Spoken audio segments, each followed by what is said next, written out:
جو لوگ گھاس چرائی میں، شاملات میں، فارسٹ لینڈ میں، لیز لینڈ پہ کہیں پر بھی رہتے ہیں اور جو وراثتی وہاں پہ رہ رہے ہیں ان کو وہاں سے آپ اتھیڑ نہ دے، نکال نہ دے، ان لوگوں کو آپ مالکانہ حقوق دے اس زمین پر، جو ایک بہت بڑا مسئلہ ہے ایبروگیشن کے بعد. The entire issue in Jammu and Kashmir is ہماری ایکسپیکٹیشنز ہے کہ گورننس کو لے کر کشمیر میں ایک بڑا ویکیوم ہے اس وقت بھی.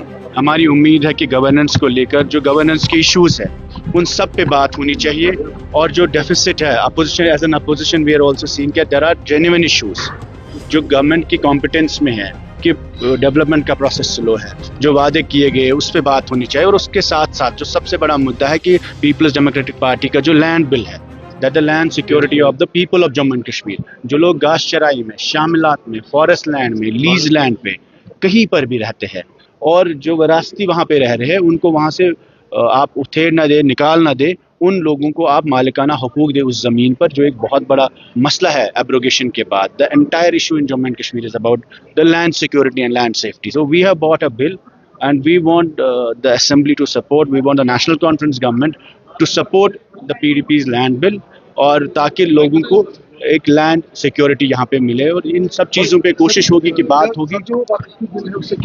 وقف کا مسئلہ آپ سبھی لوگوں نے دیکھا، پورے ملک میں وقف کو لے کے لوگوں میں، مسلمانوں میں کافی کنسرنس ہے، کیونکہ مسجدوں پہ، زیارتوں پہ جب بلڈوزر چلتے ہیں تو لوگ پریشان ہوتے ہیں.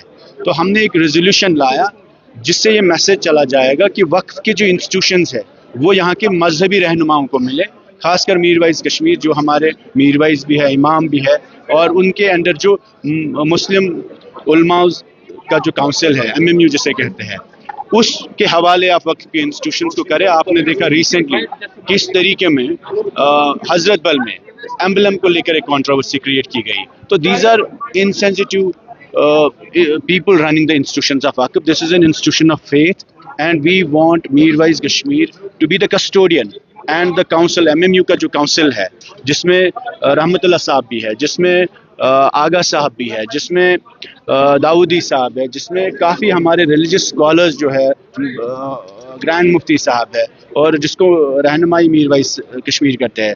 تو یہ ریلیجس لوگ ہیں، ریلیجس انسٹیٹیوشنز پہ، زیارتوں پہ، حضرت بل پہ، درگاہ پہ پولیٹیکل لوگوں کا کام نہیں ہے. ان زیارتوں کو آپ مذہبی علماؤں کے حوالے کریں، جس سے کم ان کو سیاست سے آپ دور رکھیں اور کشمیری مسلمانوں کے سینٹیمنٹس بھی نہ ہو. کل صاحب نے کہا ہے کہ اگر ریزولوشن کے معاملے کو لے کر اگر وہ پھر سے پروگریس کرنا چاہتے ہیں تو میں ان کے ساتھ. بالکل، ہم سب لوگ ساتھ ہیں انشاءاللہ. جہاں پہ بھی ریزرویشن کے مدعے کو، ہماری ڈیمانڈ ریزرویشن کے خلاف نہیں ہے. We are seeking rationalization of reservation. We want rationalization as per population. جتنی آبادی ہو اتنی ریزرویشن ہونی چاہیے، اتنا آرکشن ہونا چاہیے. ہم کسی کے خلاف نہیں ہے، اور اگر ضرورت پڑے تو ہم بھی ان کے ساتھ اس پروٹیسٹ میں ساتھ. یہ پہلی بار ہے ہم ایک جمہوری ملک میں رہتے ہیں، حکومت ہمارے پاس ہے. ریزرویشن کا جو مدعا ہے اسٹوڈنٹ سینٹر کے فیوچر کے بارے میں ہے. It is not a secret document. It's not a confidential document. It's a very public document, and we are seeking that the report should be tabled in the assembly. Report should be tabled. It should be made public. آپ اس کو public کریے. چھپانے والی بات نہیں ہے. ہمارے future کے بارے میں بات ہے. اوپن میرٹ کا جو مدعا ہے، اگر میرٹ کو لے کر ہم کمپرومائز کریں گے، we are compromising with the quality of education, quality of health care, quality of our future. اگر ہم میریٹوریس بچے کو نوکری نہیں دیں گے، روزگار نہیں دیں گے، تو پڑھے گا کون؟ ویسے ہی ڈرگس میں، ڈپریشن میں ہمارے جوان مبتلا ہے. اور اگر ہم میریٹوریس بچے کو میرٹ بھی ڈینائی کریں گے، میرٹ کے نام پہ ایڈمیشن، جاب سیکورٹی نہیں دے پائیں گے، تو I think that will be 70% of the population in this state is open merit.